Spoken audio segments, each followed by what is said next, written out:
मुझे तो यकीन नहीं आ रहा जामी कि तुम इतने झूठे, इतने निकम्मे और इतने नाकारा हो सकते हो।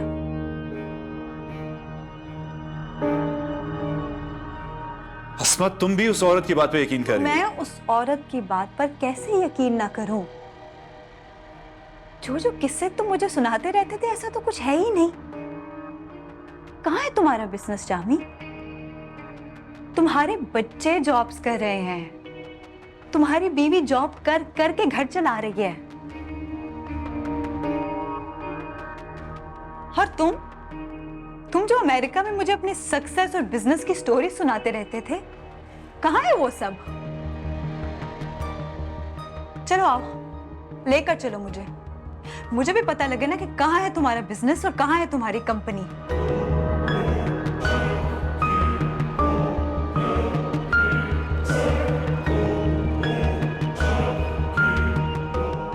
नहीं कुछ बोल पा रहे ना?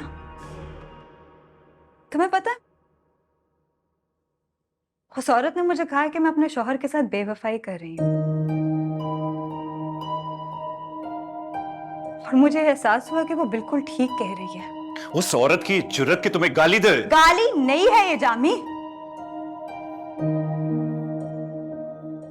मुझे वहां पे आज बैठे एहसास हुआ है कि मैं अपने शौहर के साथ बहुत जुल्म कर रही हूँ। वो मुझ पे इतना एतमाद करता है और मैं। हम एक दूसरे से मोहब्बत करते हैं। मोहब्बत? कैसी मोहब्बत? मुझे तो समझ नहीं आ रही कि मैं इस मोहब्बत के बारे में क्या सोचूं और क्या समझूं।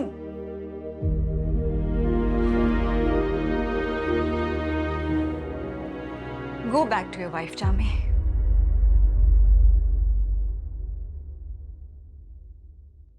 हम अब दोबारा कभी नहीं मिलेंगे।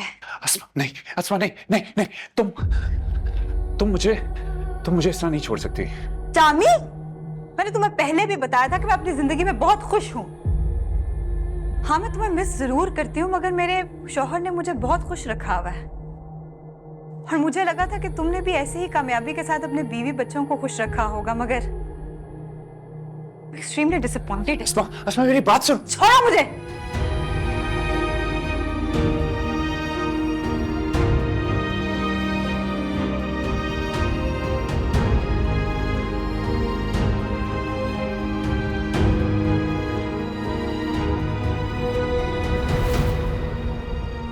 सैफ बेटा, वर्दा के अब्बू कह रहे थे अपने डॉक्यूमेंट्स भिजवाओ, वहाँ वीज़ा अप्लाई करेंगे तुम्हारा।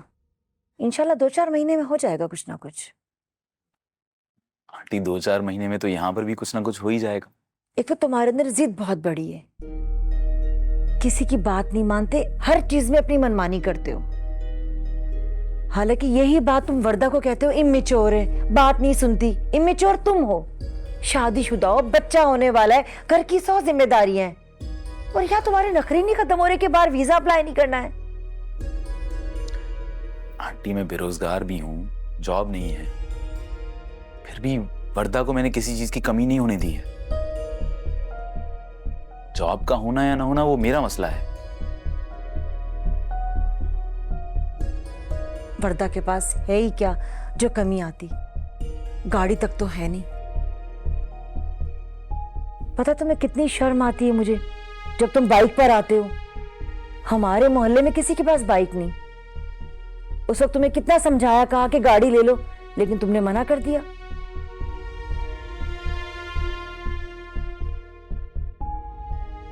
मेरी बच्ची की जिंदगी तो घर के अंदर महदूद होकर रह गई है। मगर खैर, अल्लाह भला करे इसके भाई का। जब से आई है वो इसे घुमाता है, फिराता है, इसका ख्याल रखता है, और मैं भी बहुत ख्याल रखती हूँ इसका। आंटी आप ये बात तो ना कहें, जब मेरे पास गाड़ी थी तो वर्दा के पास खुली छूट थी कहीं भी आने जाने की। अभी भी है, वो नहीं जाती, उसकी मर्जी है। किस पर जाए बताओ? बाइक पे जाए, ऑटो में जाए, या पैदल जाए? ऐसी हालत है इसकी। इसलिए तो मैं इसरार नहीं करता, इसलिए तो वो यहां पर है। वो यहां कंफर्टेबल है, यहां कंफर्टेबल रहे, मुझे इससे कोई मसला नहीं है। देखो सैफ बेटा, कुछ अरसे में नासिर की शादी होने वाली है, उसकी बीवी आ जाएगी। वो आ जाएगी तो 100 सवाल करेगी, मैं किस किस को जवाब दूंगी? तुम्हारी नौकरी नहीं है। आंटी आप कितना दूर का सोचती हैं? मेरी जॉब हो जाएगी। और अगर अभी जॉब नहीं है तो मैं काम कर रहा हूं। मैं यहां पर आकर आपसे कुछ नहीं मांग रहा, या वरदा को आपसे कुछ नहीं लेना पड़ रहा। मम्मा, मैंने आपसे कहा था कि कोई फायदा नहीं है इनसे बात करने का। इन्होंने वही करना होता है जो इन्होंने सोचा हुआ होता है।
ये रहा अम्मी। चलो। वालेकुम अम्मी। वालेकुम अस्सलाम। आओ बेटा, खाना खा लो। नहीं अम्मी, मैं खाना नहीं खाऊंगा। वर्दा ठीक है? भाड़ में जाए वो। अरे इसे क्या हुआ? पता नहीं।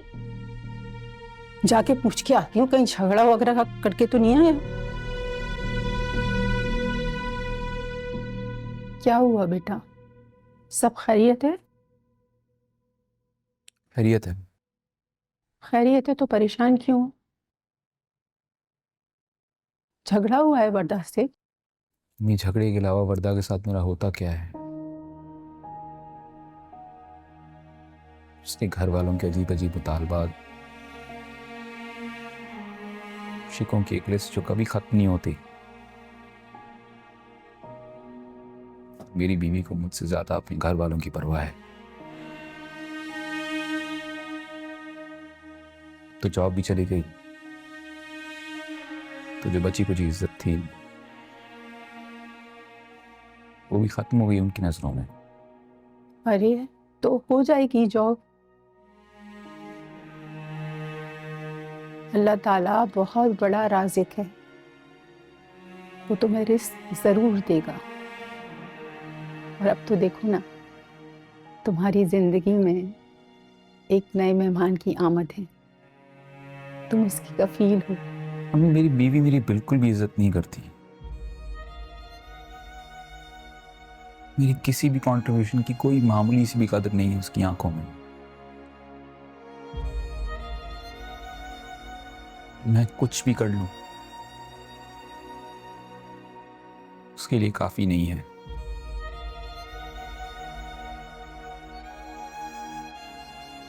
खाक कफील हूं मैं।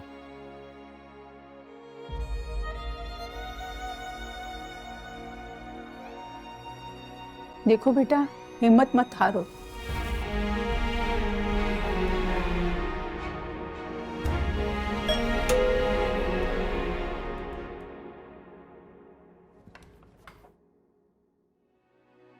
पूरा खोलो।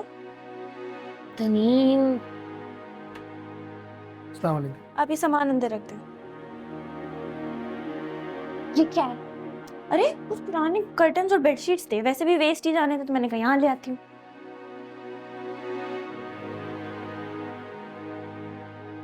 सही है, आप अभी चले जाएं और जब पिक करना होगा मैं बता दूँ। ठीक। ठीक है। क्यों बकवास कर रही हो? इतना पैसा आ गया तुम लोग के पास कि ये अनपैक चीजें फेंक रहे हो? क्यों नई नई चीजें लेके आ रही हो तनीम? अरे तो अभी मैं तुम्हें बताती तो तुम लेती थोड़ी। कितना शुक्रिया अदा करूं मैं तुम्हारी चीजों? किसी चीज का शुक्रिया करने की जरूरत नहीं है, मेरे साथ हेल्प करवाओ। मुझे वैसे भी खाली खिड़कियां अच्छी नहीं लग रही थी। निकालो इसे, ये देखो, ये भी निकालो। प्यारी लगेंगे यहाँ। हाँ, बहन जी, मुझे शिकायतों की आदत नहीं है, लेकिन हमने बड़ा गलत फैसला किया आपके बेटे के साथ शादी करने का। मुझे नहीं पता था कि वो मेरी बेटी को इतना तंग करेगा। बहन, क्या तंग किया है उसने? वो तो वर्दा के आगे पीछे घूमता है। क्या आगे पीछे फिरता है वर्दा के? उसने तो आज तक वर्दा की किसी ख्वाहिश, किसी जरूरत को अहमियत ही नहीं दी। उसे तो बस आप नजर आती हैं, ये अपनी बहन। खैर, शिकायतें तो हमें भी हो सकती हैं, लेकिन वर्दा की इस वक्त जो कंडीशन है ना, मैं नहीं चाहती कि उसकी कोई भी शिकायत करूँगी। मैंने तो इस वक्त सिर्फ इसलिए फ़ोन किया था कि अगर सैफ ने कोई ऐसी वैसी बात कर भी दी है तो मैं आपसे उसकी तरफ से माफ़ी मांगती हूँ। किस किस बात की माफी मांगेंगी आप, बताएं? Hello hello. अम्मा, अब उस घर में कोई भी फोन नहीं करेगा। भाड़ में जाए वर्दा, उसे वहां रहना है वो वहां रहे, ठीक है? मैं और जलील नहीं हो सकता। अरे बेटा, वो तुम्हारे बच्चे की माँ बनने वाली है। औरत से इस वक्त ऐसी बात नहीं। और औरत चाहे जो कर ले, मर्द को जलील करे, क्योंकि उसे पूरा हक हासिल है। सैफ, उसकी हालत ऐसी है, ऐसी हालत में औरतें उल्टी सीधी बातें कर लेती है। अरे आप ही, आपको नहीं पता, वो इस हालत में हमेशा से रही है। उसको मैं अच्छा ही नहीं लगता। उसके लिए परफेक्ट हैं तो उसके वालिद साहब, उसके भाई साहब। मैं कौन हूं? शौहर, हकीर कीड़ा जो कुछ भी करने के काबिल नहीं है। मैंने कह दिया है, अब उस घर में कोई फोन नहीं करेगा। वहां सुकून में, मैं यहां सुकून में, मुझे सुकून में रहने दे प्लीज। साथ छोड़ना वे हमसे जो भूल हुई है, कुछ तो भूल